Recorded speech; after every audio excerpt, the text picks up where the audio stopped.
암살당한 케네디와 협박당한 카터. 이런 이야기를 듣는 사람들은 내가 맹수의 배 속으로 걸어 들어가려 한다면서 손을 내젓는다. 하지만 나는 말한다. 왜 안 되죠? 나는 인류의 더 나은 미래에 대한 비전과 그것을 위해 필요한 일들을 함께 나누는 사람이라면 지구 위에 그 누구와도 만나는데 아무런 문제가 없다. 나에겐 두려움이 없다. 그리고 그 비밀 세력들이 나를 막아서지 못한다는 것을 알고 있다.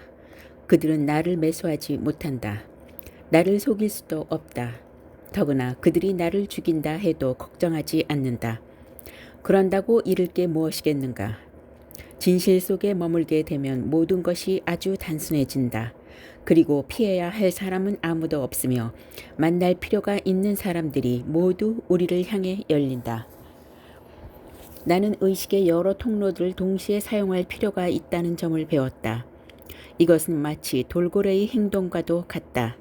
돌고래들은 잠들어 있을 때도 뇌의 일부는 깨어 있다. 이것은 과학적으로 증명된 사실이다. 돌고래는 동시에 여러 수준과 차원 속에서 행동한다. 물론 인간도 그렇게 할 수 있다. 이 기간 동안 내가 잠들어 있을 때도 나의 일부는 깨어 있었다. 예를 들어 1992년 말에 클린턴이 대통령에 당선된 직후 나는 아칸소 주리 틀락에 있는 주지사 저택에서 아스트랄 수준에서 그와 이 문제에 대해 의논했는데 이런 만남은 그의 집권 기간 동안 계속되었다. 몇 년 뒤 클린턴 대통령의 한 친구는 그가 그의 영적 수준에 아주 깊이 접속하고 있으며 그런 식으로 사람들과 만나고 있다고 말했다. 나는 여러 해 동안 사람들과 이런 일을 일상적으로 했다. 만일 에고와 두려움과 선입견을 넘어선다면 우리는 이렇게 영적인 방식으로 사람들에게 다가가는 일이 가능하다. 물론 얼굴을 맞대고 하는 육체적인 만남이든 아니면 이러한 의식의 비국소성을 이용하는 만남이든 간에 우리가 다가가는 사람들이 꼭 우호적으로 반응하지는 않는다. 빌 클린턴의 경우 이 비밀이 공개되기를 간절히 원했지만 그렇게 할 용기는 내지 못했다. 냉전 시대가 막을 내린 뒤 첫 번째 임기를 맡은 대통령으로서 이 일을 해야 하는 것이 바로 그의 책임이었기 때문에 그는 지도자로서의 유산을 근본적으로 망각했다. 그는 도전하지 않았다. 내가 전직 CIA 국장과 만났다는 사실을 밝히려던 즈음 나는 산타바바라에 있는 친구를 방문하고 있었다.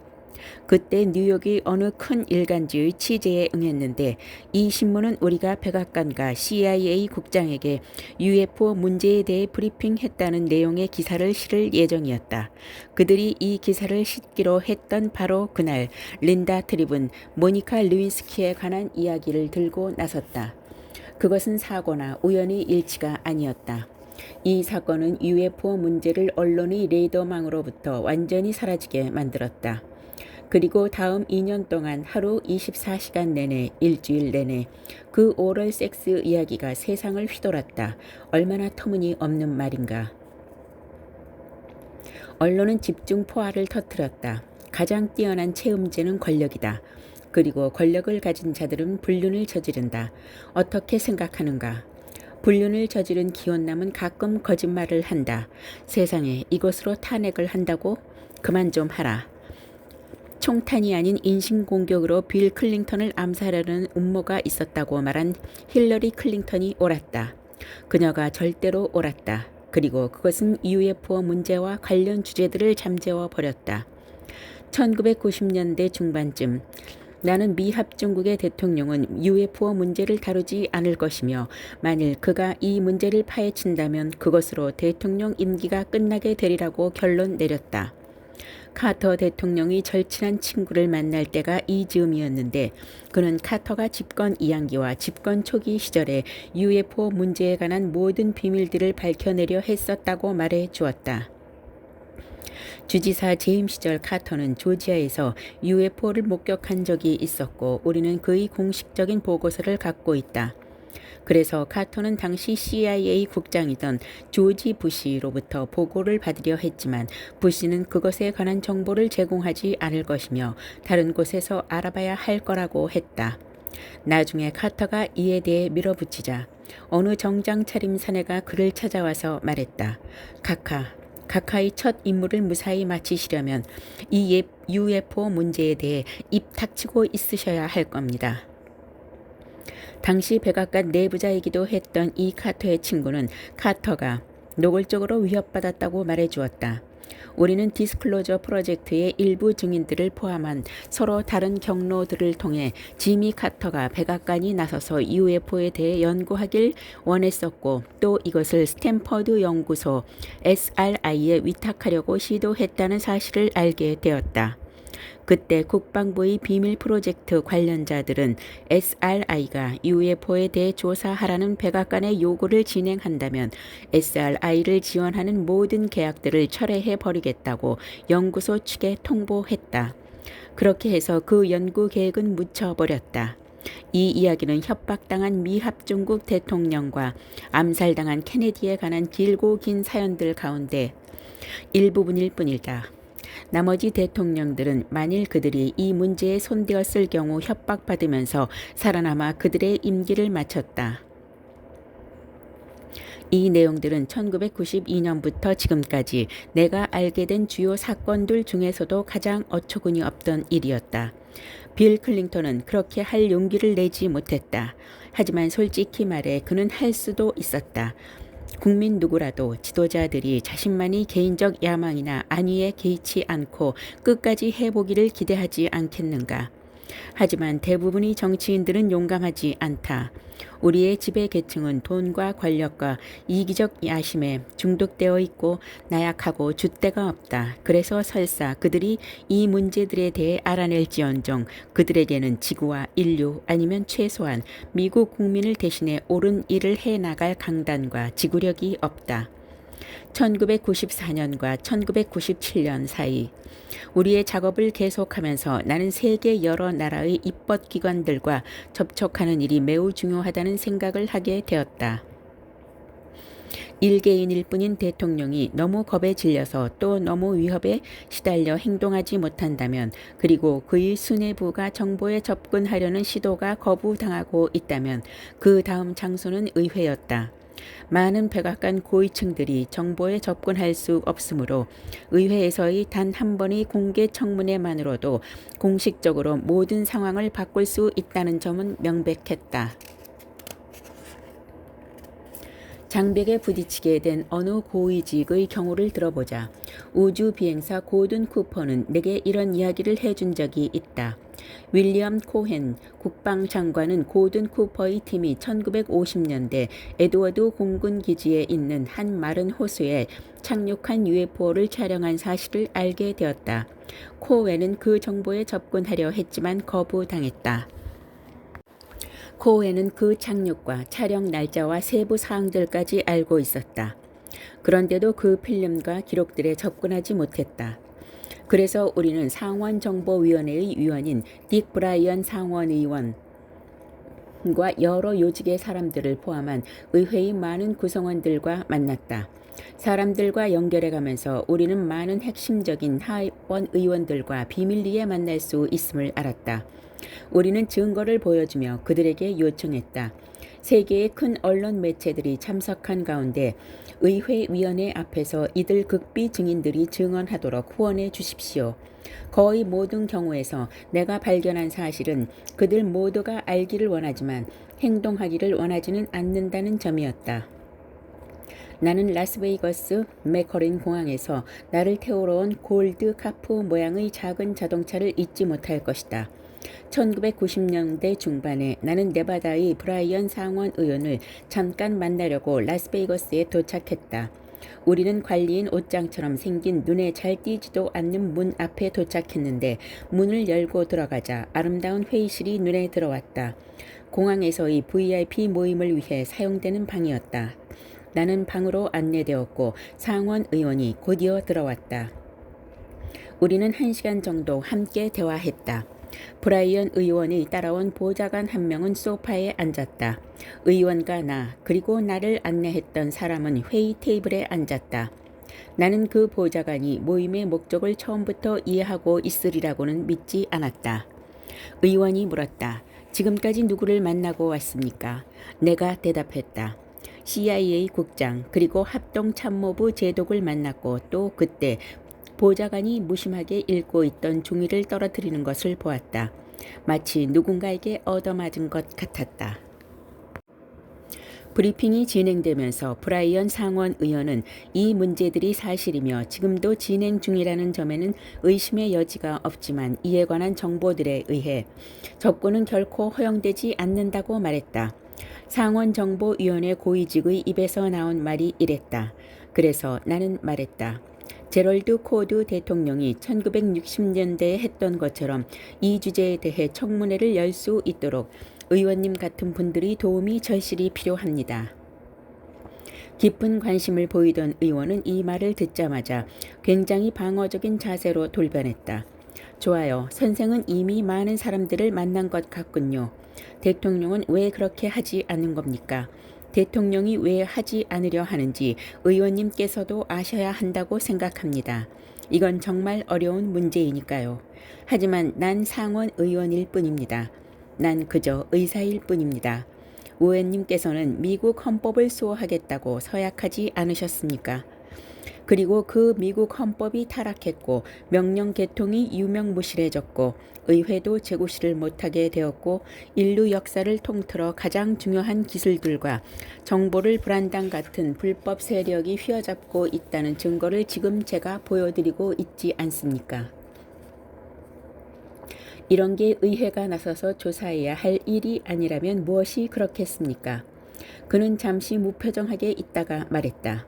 내가 이 일을 할 수 있을지 모르겠소만 군사위원회의 존 워너에게는 말해보았나요? 나는 내 모든 열정을 실어 말했다. 의원님, 저는 지금 의원님께 말씀드리고 있습니다. 나는 그가 슬그머니 발을 빼지 못하게 하려고 노력하고 있었다. 하지만 브라이언 상원 의원은 이 문제를 실행에 옮긴다는 생각만으로 겁에 질린 것이 틀림없었다. 우리는 이런 과정을 위해 상원, 행정부, 군대, 유엔의 인사들과 그 밖의 많은 사람들에게 반복했지만 아무런 행동도 취하지 않았다. 결국 나는 유엔의 어느 단체로부터 그곳에서 강의해달라는 요청을 받게 되었는데 강의의 제목은 행성 간의 평화를 위한 토대였다. 내 첫 번째 책을 보면 이 제목이 글이 실려 있다. 이 글은 유엔에서의 이 강의를 위해 쓴 것이다. 대부분의 사람들은 내가 쓴 글들 거의 대부분을 진실을 알고 싶어 하는 사람들의 요청으로 썼었다는 사실을 잘 알지 못한다. 이런 과정이 초기에 내 책을 나오게 한 촉매제가 되었다. 나는 그 당시 12살이던 딸 아이를 유엔에 데려갔다. 우리는 본관 입구에 도착했고 방문자들이 들어가고 있었다. 보안 검사를 통과하기 위해 기다리고 서 있을 때 로비 쪽에서 왁자지껄한 소리가 났다. 거기에는 유엔 사무총장의 아내인 브로 칼리스 여사와 외교 안보 수석과 측근들과 함께 서서 나를 향해 그냥 오라고 손짓하고 있었다. 그들은 내게 다가와서 보안 검사를 그냥 통과하도록 해주었다. 우리는 서로 인사를 나누었고 여사는 내 왼팔에 딸아이는 오른팔에 팔짱을 끼웠다. 수행단 모두가 유엔의 커다란 현관 홀을 걷는 동안 브루로스 갈리 여사는 나를 돌아보며 물었다. 이 일이 언제쯤 되게 할 건가요? 무슨 말씀이신지? 우리가 혼자가 아니라는 이 사실이 세상에 알려져야 해요. 글쎄요, 여사님과 부군께서는 세계를 이끄는 지도자이십니다. 두 분께서는 유엔의 지도자이십니다. 저는 그저 노스캐롤라이나의 시골 의사일 뿐입니다. 그녀는 말했다. 아니에요. 부트로스에게는 너무 위험한 일이에요. 그들은 부트로스를 죽일 거예요. 나는 자신에게 물었다. 그럼 난 뭐지? 쓸모없는 인간인가? 물론 내 대답은 그렇다였다. 나는 그뿐이다. 총알바지 말이다. 이것이 진실이다. 나는 이들 집단 안에서 소모품일 뿐이다. 1992년 이후로 이 점은 내게 아주 명백한 사실이었다. 그래서 나는 말했다. 저로서는 한계가 있습니다. 그녀는 내가 만난 여성들 중에서 가장 힘있는 여성의 한 사람이었다. 그녀의 존재는 엄청난 의미였으며 그녀는 또한 대단히 영적이고 깊은 통찰력을 갖고 있었다. 우리는 오랫동안 기다렸던 디스클로저 행사가 유엔에서 이루어질 수 있도록 요청했다. 그들은 동의했다. 그러나 이 합의가 이루어진 그 무렵 부트로스 갈리는 유엔에서 떠나야 했다. 일반적으로 사무총장은 연임이 가능했지만 부트로스는 그렇게 되지 못했다. 그들은 쿠르트 발트 하임을 제거했던 것처럼 그를 제거해야만 하는 온갖 구실들을 늘어놓았다. 알려진 바와 같이 발트하임은 유엔의 외계 업무국의 신설을 지원했고 이 문제에 대해 진지하게 조사하기 위해 이 사무국의 본부를 뉴욕에서 유럽으로 옮겼다. 하지만 그들은 이 일로 그를 잘라냈고 그에게 나치 혐의를 뒤집어 씌웠다. 부트로스 갈리는 UFO 문제를 조사하고 있었고 그들은 부트로스마저 잘라냈다. 이어서 코피 아난이 들어왔다. 코피 아난이 한 수석 보좌관이 우리에게 접촉해왔다. 그는 한국인으로 유엔의 관료들 가운데서도 최고위 외교관이었다. 그는 유엔의 대강당에서 컨퍼런스를 열어 UFO 문제에 대한 군과 정부의 증인들을 세울 수 있게 동의했습니다. 라고 했고 우리는 이에 동의했다. 그러나 몇 주가 지나고 이 대사가 전화를 걸어서 말했다. 앞으로 유엔으로는 내게 절대 전화하지 마세요. 내 집 번호를 가르쳐 드리죠.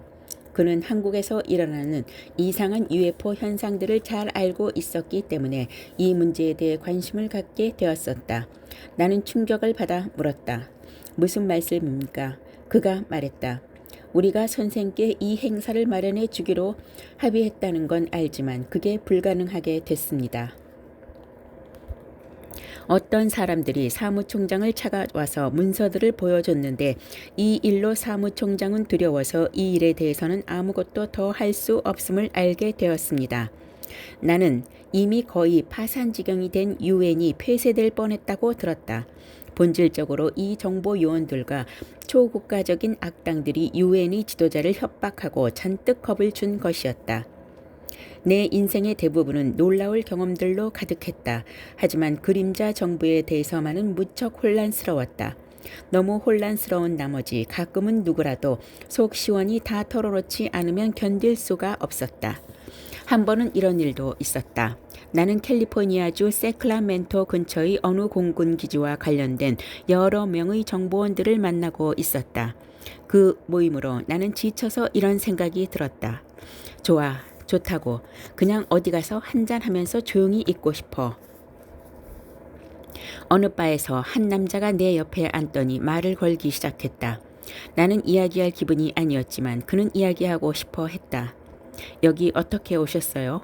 별로 알고 싶지 않을걸요? 글쎄요, 실은 알고 싶은데요. 땅콩을 깨물면서 조지가 말했다. 어쩔 수 없네요. 사람들을 좀 만나려고 왔어요. 그렇군요. 무슨 일을 하세요? 응급실 의사입니다만 그 때문에 온 건 아닙니다. 그럼 왜 여기에 왔어요? 후회하시겠지만 말씀드리죠. 그리고는 이 불쌍한 영혼 앞에 엄청난 양의 정보를 쏟아내었다. 나는 이 책에서 이야기했던 모든 것들, 아니 그 이상을 말해주었다. 모든 정보원들, 스파이들, 모든 기업들, 살해당한 사람들과 어떤 조직이 케네디를 죽였는지 내가 만났던 그 조직 사람들까지 그 망할 모든 것들을 말해버렸다. 덕분에 내 답답했던 속은 아주 후련해졌지만 조지는 마치 화물열차에 치인 사람 같아 보였다. 그래서 내가 말했다. 그러게 알고 싶지 않을 거라고 했잖아요. 세상에 어떻게 이런 것들을 다 제게 말해줄 수 있죠? 저는 아무도 아니니까요. 저는 아무런 보안 통제도 받지 않으니까요. 흥미로운 듯 그는 다시 물었다. 그럼 이런 걸 어떻게 알았어요? 알고 싶지도 않을걸요? 한편으로는 나에게 이 우연한 만남이 아주 유쾌하기도 했다. 좋아요. 제가 맥주 한 잔을 사죠. 정신건강에 아주 유익했거든요. 조지는 물었다. 제가 댄 레더에게 전화해서 이 모든 걸 말하면 어떨까요?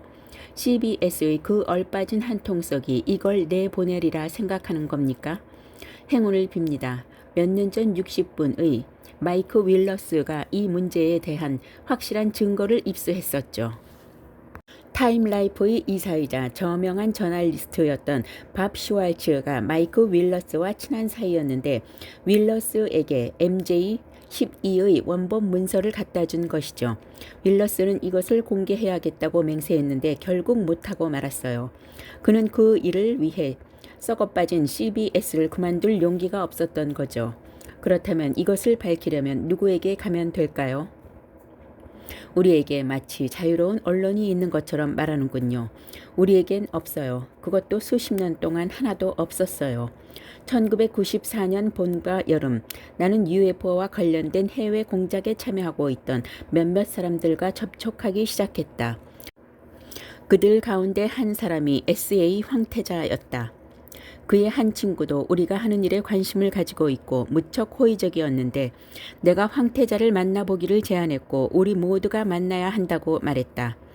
SA 황태자는 로렌스 록펠러와도 친한 사이였고 MK 대령, T 장군, WB 같은 미국에서 활동하는 그림자 조직에 포섭되어 왔다. 아무튼 황태자의 친구와 통화가 끝난 뒤 황태자에게서 서한이 왔다. 거기에는 이렇게 쓰여 있었다. 당신이 하고자 하는 일은 정말 숭고합니다. 하지만 나는 당신이 그럴 자격이 있다고 믿지 않으며 이에 대해 이야기를 나누고 싶습니다. 그는 전화로 이야기하려고 하지 않았다. 직접 만나기를 원했다. 우리는 1994년 7월에 만났다. 그는 뉴욕시의 포시즌즈 피에르 호텔에 머물고 있었는데 이 호텔은 센트럴파크 근처 오본가에 있었고 로렌스 록펠러의 집에서 그리 멀지 않은 곳이었다. 그래서 나는 딸 아이 하나를 데리고 뉴욕에 갔다. 나는 어딜 가든 딸과 함께 간다. 우리는 우리끼리 말하는 아빠와의 데이트를 즐긴다. 나는 아이들과 함께 시간을 보낼 필요가 있었다. 한 번에 한 아이씩 함께 시간을 보내는 것은 멋진 일이었으므로 우리는 이런 특별한 여행을 함께 하곤 했다. 우리는 황태자를 만나러 호텔에 갔다. 그는 무척 품위 있고 정중했으며 친근했다. 딸 아이가 한쪽에서 조용히 노는 동안 우리는 UFO 문제 전반에 대해 논의했다. 시간이 흐른 뒤 마침내 그는 내게 편지나 전화로 말하지 않으려던 것을 말했다. 선생께서 이 내용을 공개하는 일은 허락되지 않을 것입니다. 네, 왜 그렇습니까? 선생께서는 그렇게 하지 못할 것입니다. 하지만 선생께서 생각하는 이유 때문은 아닙니다. 황태자는 말을 이었다. 외계인들이 그렇게 놔두지 않을 것입니다. 정말입니까? 알고 보니 황태자의 동생이 외계인들로 생각되는 존재들에 의해 납치되었다고 했다. 그러나 황태자는 그것이 비밀 준군사 조직이 저지른 일이라는 사실을 모르고 있었다. 이 일은 나와 여러 해 함께 했던 나사의 한 연구자가 조사한 사건이었다. 이 연구자는 자신이 그림자 정부의 조직원이고 종말론을 신봉하는 근본주의 기독교도라는 사실을 내가 알고 있을 줄은 생각도 못하고 있었다. 그는 UFO 현상을 연구하는 객관적인 과학자로서 UFO계에 줄을 대고 있었지만 그의 진짜 역할은 아니었다. 이 나사 과학자는 황태자의 동생이 자국의 어느 성에서 납치되었노라고 말해주었다. 그는 내가 납치 공작을 맡고 있는 비밀 준군사 조직의 내부에 정보통을 갖고 있다는 사실을 모르고 있었는데 이 정보통은 나에게 이렇게 말한 바 있다. 그래요. 물론 우리가 그를 납치해서 이 까다로운 권력자 가족과 그 철옹성 같은 제국이 외계인과 싸우는 우리 프로그램에 동참하도록 했어요. SA 황태자는 이 외계 존재들이 아담과 이브 이후 지구 위에서 일어난 모든 분쟁의 원인이었으며 이들이 비밀 유지를 강요하고 있다고 말했다. 나는 물었다. 정말입니까? 그들이 그렇게도 비밀을 지키고 싶어 한다면 왜 수십 명이 지켜보는 우리 위에 나타나서 우리와 상호작용하면서 신호를 보내고 세계의 큰 도시들 위에 나타난다고 생각하시는지요? 그는 대답하지 못했다. 나는 말을 이어갔다. 저는 동의하지 않겠습니다. 제 생각이 이 비밀을 지키고 싶어 하는 세력은 바로 일부 인간들입니다. 왜냐하면 그들은 공개하면 현존하는 집중된 권력체계 전체와 모든 화석 연료와 인간 중심의 종교 패러다임 전부가 끝장나기 때문입니다.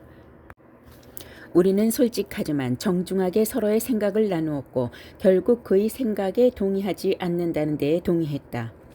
황태자가 외계 존재들을 두려워하고 증오해야 하는 대상으로 여겼다는 점과 그들에 대항하는 군사 행동을 지원했다는 사실이 확실했다. 하지만 이 과정에서 그가 말했다.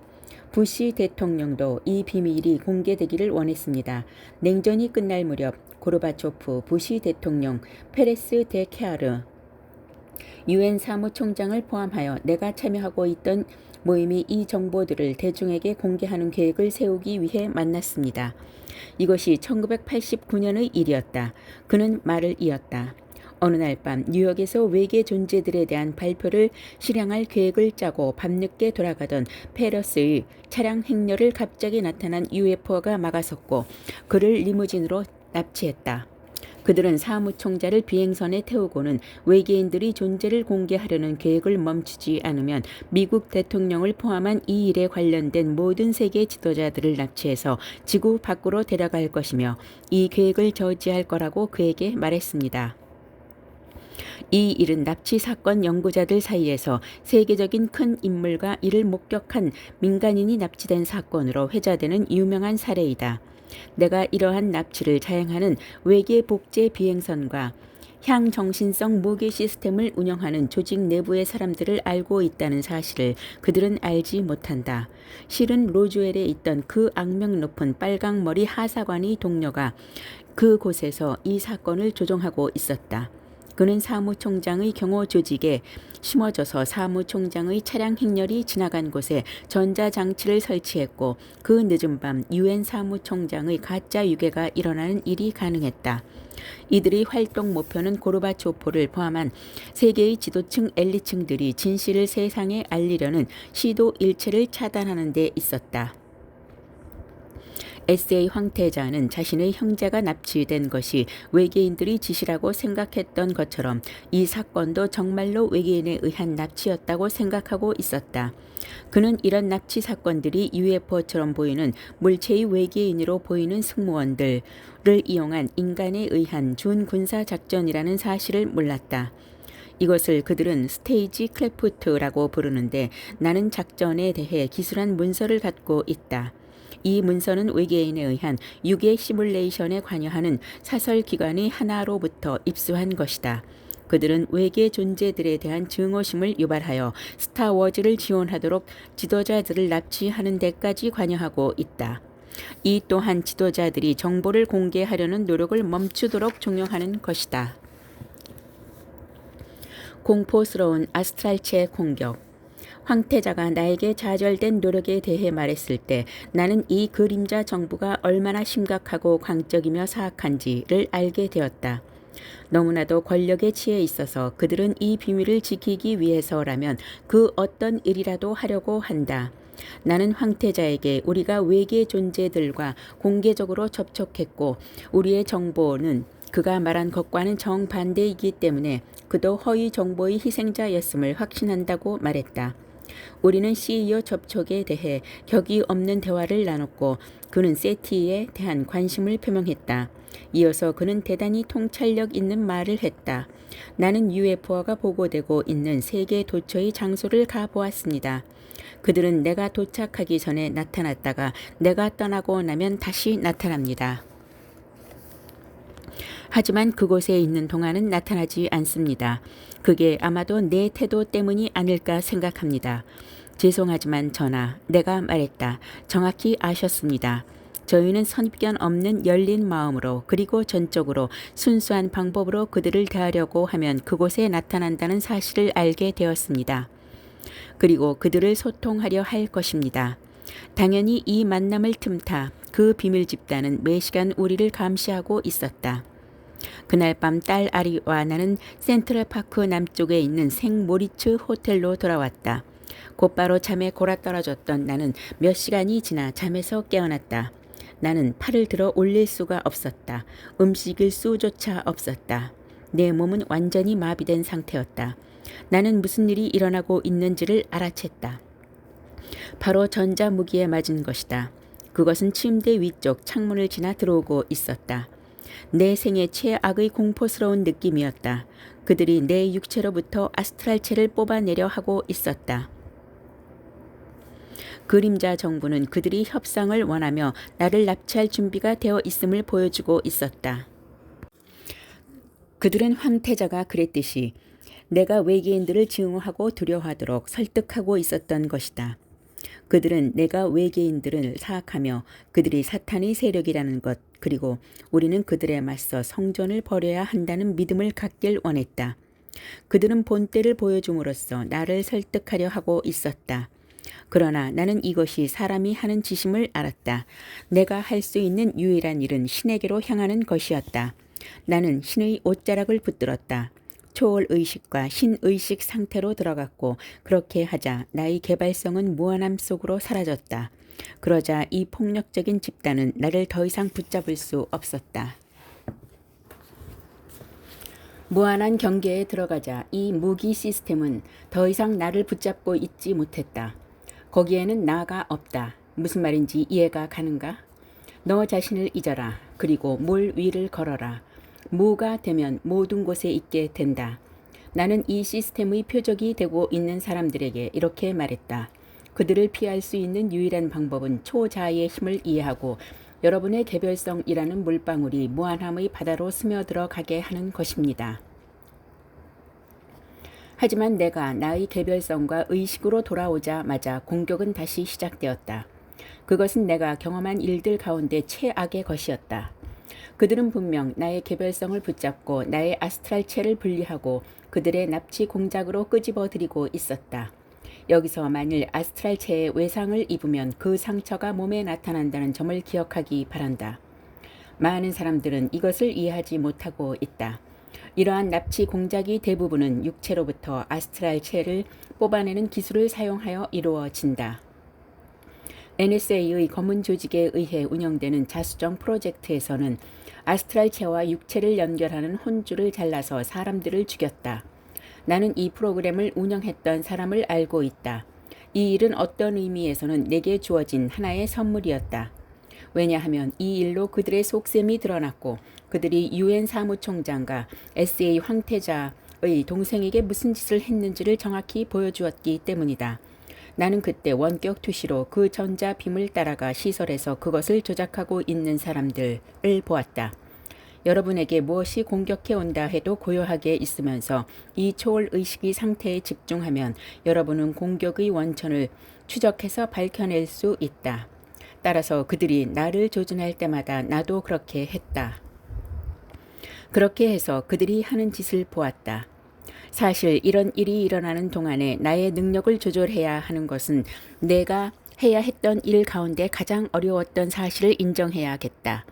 그래도 나는 재빨리 상대성의 경계를 벗어나서 그들이 나를 어찌할 수 없는 절대의 수준으로 들어갈 수 있었다. 그곳에서 나는 더 이상 존재하지 않기 때문이다.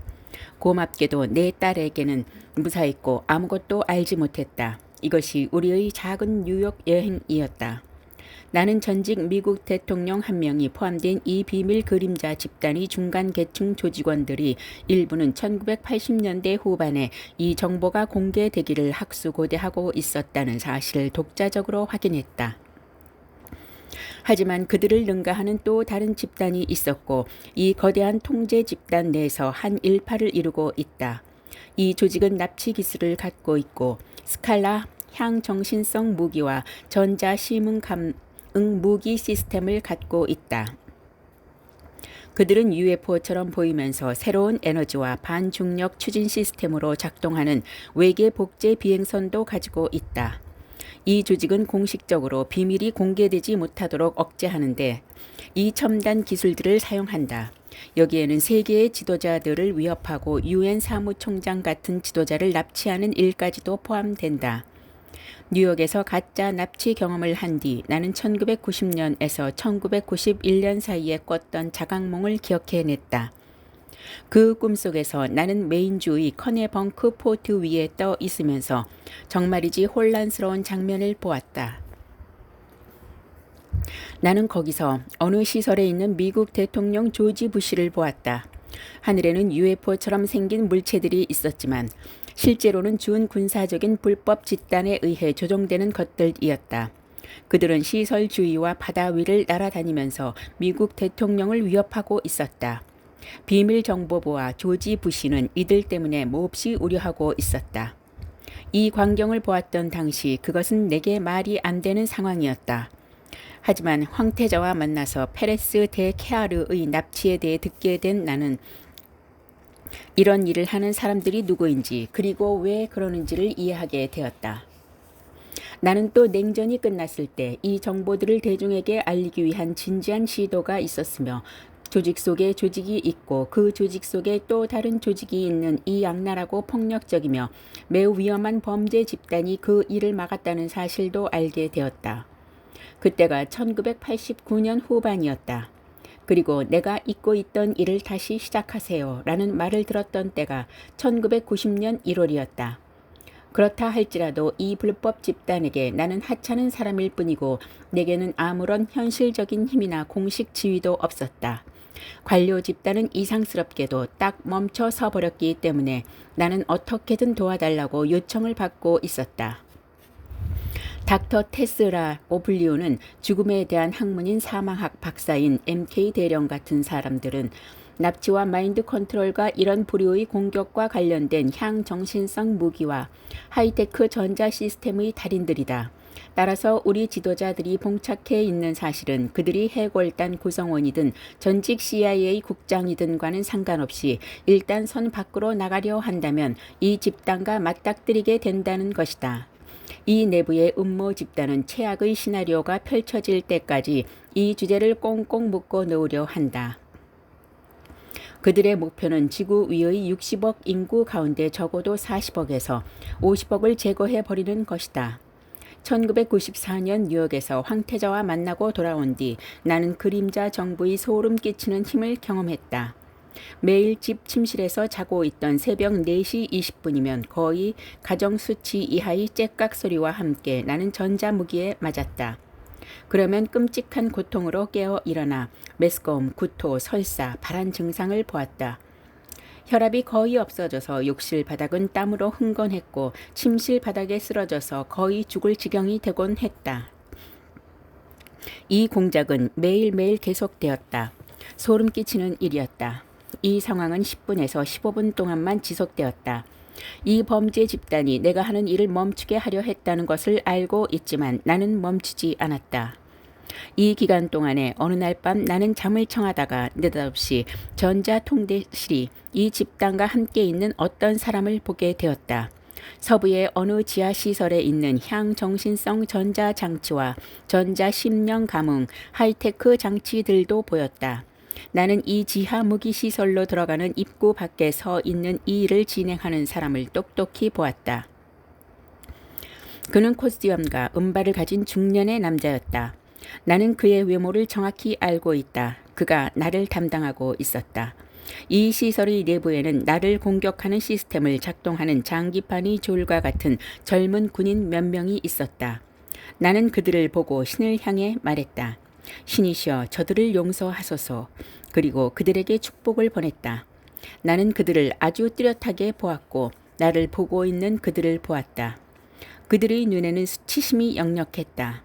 그들의 모습은 멀어져 갔고 모든 것이 끝났다. 그 뒤로 그들은 공격을 멈추었다. 나중에 나는 이 장치를 운용하는 가여운 사람들이 그들이 하는 일 때문에 생을 마감하기 쉽고 그들이 누군가에게 질병을 투사하면 그들 자신이 그 질병을 받게 된다는 사실을 알게 되었다. 보통 이 장치의 조작자들과 그 부하들은 병졸에 불과하다. 그들은 임무를 받을 때 아무것도 모른다. 그리고 시스템이 가동되는 동안 조작자들이 건물 밖으로 나가는 이유는 이 때문이다. 나는 이 경험으로 스칼라 전자 모기들이 나를 조준하는 동안에 그것을 역추적해서 그들이 하는 짓을 볼 수도 있음을 알았다. 그런 뒤에 나는 우리 모두의 주위에 신성한 빛을 두르고 그들의 용서를 청했고 그리고 스스로도 그들을 용서했다. 이 즈음에 나는 영국에서 온 크랍서클 연구가인 콜린 앤드류스도 역시 이른 새벽에 일어나는 이상한 가청 수치 이하의 째깍 소리와 함께 시작하는 섬뜩한 일을 경험하고 있다는 사실을 알았다. 나는 몇 해 동안 이 일을 계속해 나갈지에 대해 가혹한 실험을 당했다. 1994년 여름에는 세티와 디스클로저 프로젝트를 거의 포기할 뻔했다. 그리고 이 모든 것들을 그냥 잊어버리고도 싶었다. 나는 사람들에게 말한다. 내가 10년간 일했던 응급의학과에서의 마지막 근무를 했던 날, 마지막 시간, 마지막 5분에 무슨 일이 일어났는지 알아맞혀 보라고 한 작은 소년이 소풍을 갔다가 질식되었다. 소년의 상태는 소생 불가능해 보였고 응급실로 실려왔다. 금발머리에 서너 살 정도 되는 멋진 아이였다. 우리는 이 아이를 살리려고 1시간을 힘썼지만 응급실에 도착했을 때는 이미 심장이 멈춰 있었다. 아이는 내 품에서 죽었다. 그리고 거대한 몸짓을 가진 아이의 아버지가 뛰어들어왔고 아들의 죽음을 전했을 때 그는 내 품 안으로 무너져서 슬프게 울며 소리쳤다. 한 번도 들어본 적이 없는 소름 끼치는 울음소리였다. 매일 UFO 문제를 다루는 일은 그보다도 몇 배는 더 내게 정신적 외상을 주었다. 그리고 간호사들과 나에게는 내 마지막 근무일에 작은 소년이 죽어간 일이 더할 나위 없이 가슴 아픈 일이었다. 세티의 경험담을 들으면 마치 드라마 X파일의 한 버전처럼 들리겠지만 이것은 헐리우드판 영화나 드라마가 아니다. 이것은 실제로 일어난 일이다. 내가 하는 일에는 놀랍고 아름다운 일들이 있는 반면 엄청나게 고통스럽고 비참함도 또 있었다. 아마도 이것은 우리가 사는 시대를 대변하는 유일한 은유일이라. 다시 말해 많은 아름다움과 미래의 약속이 있지만 그토록 많은 고통도 아직 남아있는 이 세상 말이다.